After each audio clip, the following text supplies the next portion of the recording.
Hello students, welcome to my YouTube channel.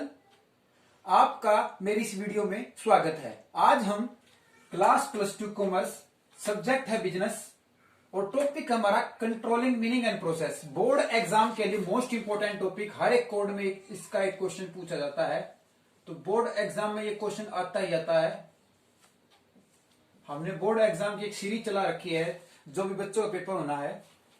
तो controlling का meaning और कंट्रोलिंग की प्रोसेस, मैंने इससे पहले एक वीडियो बना रखी है प्लानिंग का मीनिंग और प्लानिंग की प्रोसेस। अगर आपने वो वीडियो देखी है, अगर अभी नहीं देखी तो पहले आप उस वीडियो को देखो। बाद में आपको कंट्रोलिंग का मीनिंग बिल्कुल आसानी से क्लियर हो जाएगा, क्योंकि मैंने प्लानिंग से ही कंट्रोलिंग की बात करी थी कि प्लानिंग जब हम कर रहे हैं तो उसमें कुछ ऐसा कठिनाई आ सकती है जिससे हम उस बातों को कंट्रोल करें, तो वो कंट्रोलिंग का रोल अदा करेगा। तो एक बार मैं उसी क्लास का थोड़ा सा ओवरव्यू दे देता हूं। एक दीपक नाम का स्टूडेंट था जिसने प्लानिंग की थी +2 क्लास में 90% मार्क्स यानी 90% मार्क्स लाने की। उसका ये ऑब्जेक्ट था, उसने ये प्लान किया था। अब उसने ये प्लान किया था, लेकिन उसने क्या किया था, सोचा था कि मैं +2 क्लास में जब एंड होगा तो मेरे मार्क्स 90% आ जाएंगे। तो देखा जाए तो उसने ये सब बात सोची और एक टाइम टेबल बनाया। दीपक ने एक टाइम टेबल बनाया था, जैसे कि अगर 7 AM से वो 7:30 AM ब्रेकफास्ट करता है, 7:30 से 8 वो स्कूल की बस में जाता है, 8 से 2 वो स्कूल में रहता है और 2 से 3 वो सोता है, फिर 3 से 4 स्टडी करता है और 5 से 6 वो खेलता है। इस तरह का टाइम टेबल बनाया था मैंने लास्ट वीडियो में, प्लानिंग वाली में। तो देखा जाए तो उसने ये सारी चीजें सोची थी और अब उसको वो इंप्लीमेंट करने लगा था। लेकिन क्या हुआ बाय चांस कि उसके टाइम टेबल में कुछ गड़बड़ आ गई, और उस गड़बड़ को ठीक करने के लिए उसने एक शब्द अपनाया, कंट्रोल। कंट्रोल करो इस सारे टाइम टेबल को, ठीक है, कंट्रोल करना उस सारे टाइम टेबल को। तो उसको मद्देनजर रखते हुए हमारा एक कंसेप्ट बना है कंट्रोलिंग का, यानी नियंत्रण करना किसी चीज को। इसी तरह बिजनेस में होता है कि जो हमने प्लान किया था 10,000 यूनिट का प्रोडक्शन करने का, तो अगर वो यूनिट नहीं बन पा रही, किस कारण से, अगर बन भी पा रही है उसमें ज्यादा वेस्टेज हो रही है, तो हमने उस वेस्टेज को कंट्रोल करना है। तो उस टॉपिक को मद्देनजर रखते हुए कंट्रोलिंग का एक मीनिंग हमारे सामने निकल के आता है। तो अब देखते हैं इसमें हमारा क्या है मीनिंग बुक्स में। It refers to bringing the actual result closer to the desire result.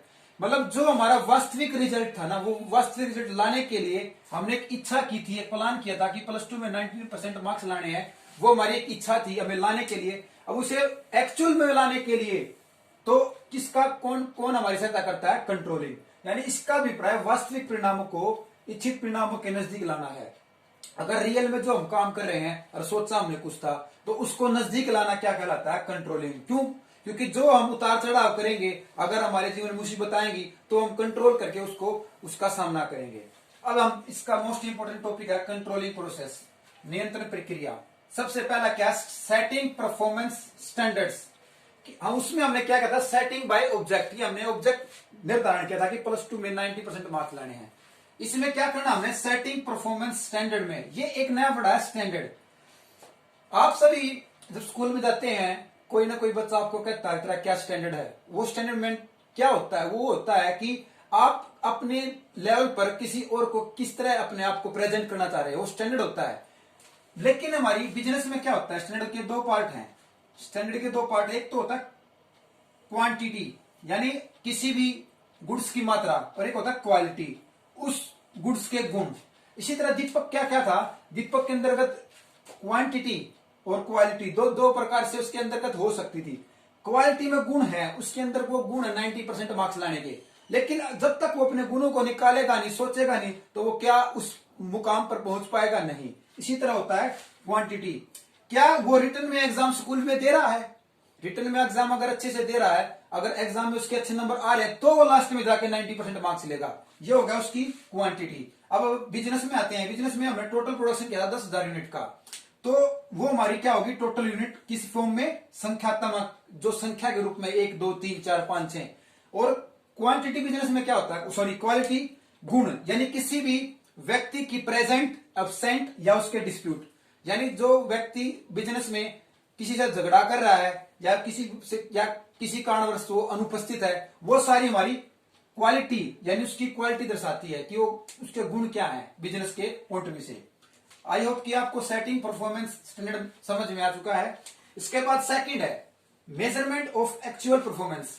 अब देखो इसमें हमने एक स्टैंडर्ड बताया था कि दीपक का कोई स्टैंडर्ड है, वो अपने स्टैंडर्ड को दो तरह से बांट रहा है, एक तो क्वांटिटी और एक क्वालिटी। अब वो देखता है कि इन दोनों को मद्देनजर रखते हुए क्या उसकी वो मेजरमेंट अच्छी तरह से हो रही है। इसका एग्जांपल लेते हैं, क्या एक बार ये देख लेते क्या लिख रखा है। जो टाइम टेबल बनाया था अब उसे वास्तविक में देख कर चल रहा है। अगर उसने ये टाइम टेबल बनाया था, क्या वो एक्चुअल में इन्हीं बातों पर स्टेप बाय स्टेप चल रहा है, वो हो गया उसका मेजरमेंट। क्या हर एक चीज को माप रहा है। और एक्चुअल परफॉर्मेंस वास्तविक में, अब तो जब तक तो उसकी इच्छा थी कि ये टाइम टेबल बनाए, उसकी इच्छा थी, लेकिन अब वो वास्तव में वो चीजें कर रहा है ये टाइम टेबल के हिसाब से। अब हमारा थर्ड है comparison of actual performance of standard, कि अब वो कंपैरिजन करते चल रहा है, मतलब टाइम टू टाइम ये चेक कर रहा है कि डेली वो वही टाइम टेबल अपना रहा है। अगर वो वही नहीं अपना रहा तो उसकी एक्चुअल परफॉर्मेंस में दिक्कत आएगी। तो ये कह रहा है कंपैरिजन। कंपैरिजन मतलब तुलना करते रहना टाइम टेबल की, कि आज अगर एक दिन काम कर लिया दूसरे दिन नहीं किया, तो वो कंपैरिजन नहीं होता। कंपैरिजन करना होता है कि डेली बाय डेली हम वही काम कर रहे हैं, उसको कंपेयर करते रहना है। इसके बाद एनालिसिस डेविएशन। इसमें डेविएशन एक वर्ड है, इसको हम बोलते हैं मुसीबत, कि अगर उसके टाइम टेबल में कोई मुसीबत क्या आ सकती है कि उसने जो टाइम टेबल फिक्स किया था 7 से 7:30, 7:30 से 8, इस कारणवश वो कहीं शाम में जो उसका पढ़ाई का टाइम था वो बाहर घूमने चला गया, तो वो हो गया डेविएशन, यानी उसे मुसीबत आ गई। क्यों? क्योंकि जो वो पढ़ने का टाइम था वो बाहर घूमने चला गया, फिर उसके बाद उसका वो टाइम निकल नहीं पाया।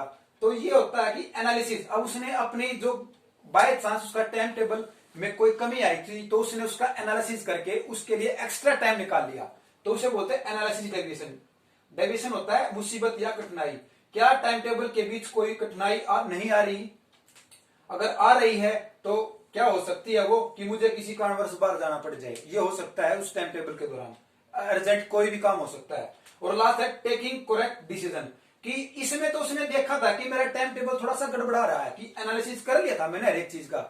उसके बाद लास्ट में टेकिंग करेक्ट एक्शन, कि अब उसने सोचा कि भाई तो 2-3 दिन हो गए मेरा टाइम टेबल बिगड़ रहा है, तो मैं अब इस पर सख्त एक्शन लूंगा। उसको बोलते हैं टेकिंग करेक्ट एक्शन। समय देखते समय पर ही एक्शन लेना कहलाता हमारा टेकिंग करेक्ट एक्शन। जैसे कि 4 बजे से 5 बजे तक वो स्टडी करता है, लेकिन बट उसके दौर वो घूमने चला गया, तो उसने तुरंत उस पर एक्शन लिया, उसी को बोल जाता है taking correct action. I hope कि आपको कंट्रोलिंग मीनिंग एंड प्रोसेस समझ में आई है। धन्यवाद।